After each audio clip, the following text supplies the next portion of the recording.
どうもこんにちは、モンブランです。今回は私の愛車スイフトスポーツ ZC33S エアクリーナー交換です。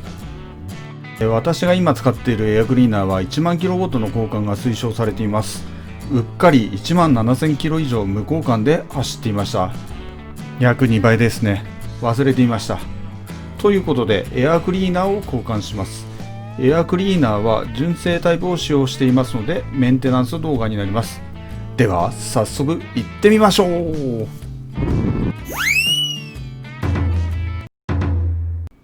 必要工具です。何もいりません。日本車の設計って素晴らしい。手順1、ボンネットを開ける。運転席にあるレバーを引き、ボンネットを開けてエンジンルームにアクセスします。手順にエンジンカバーを外す。エンジンカバーはピンにはまっているだけなので上に引っ張れば取れます。手順3、エアフロセンサーのコネクタを外す。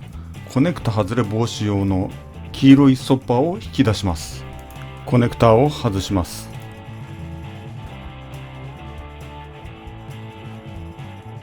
手順4、ブーストセンサーホースを外す。右側についているホースを外します。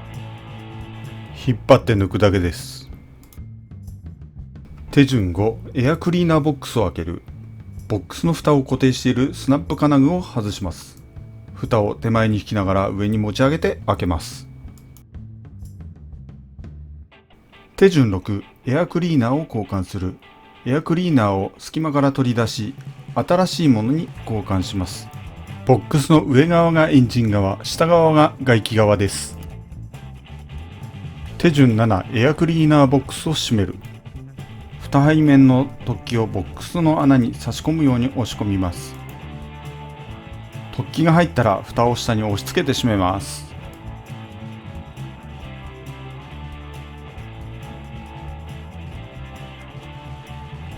手順8、金具をかける。スナップ金具をかけます。手順9、エアフロセンサーコネクタをつなぐ。コネクタをつなぎます。外れ止めも忘れず押し込みます。手順10、ブーストセンサーホースをつなぐ。ホースを押し込んでつなぎます。これを忘れるとブーストがかからなくなるので注意。手順11、エンジンカバーを取り付ける。エンジンカバーは4本のピンに固定します。かぶせて上から押し込むだけです。クリック感があるので固定されたことがわかります。作業漏れがないことを確認して終了です。エアクリーナーは HKS のスーパーエアフィルターを使っています。これは使い切りではなく詰め替えができます。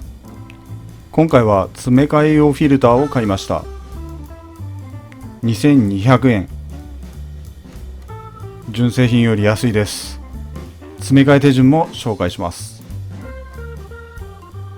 1万キロ交換推奨。約2万キロ使いました。きったな。虫とかホコリとかついてます。外した部品をまじまじと見てみると思った以上に汚れていて驚きます。上下分割してフィルターだけ外します。中身を取り出します。HKS マーク側がエンジン側です。少し大きいので重ねでマジックでマーキング。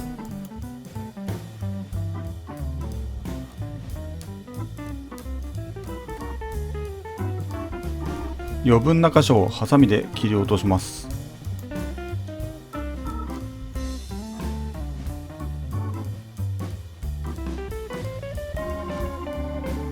ケースにフィルターをつけます。ケースにゴムパッキンがついている側がエンジン側です。へたっていないので若干大きめですから押し込みます。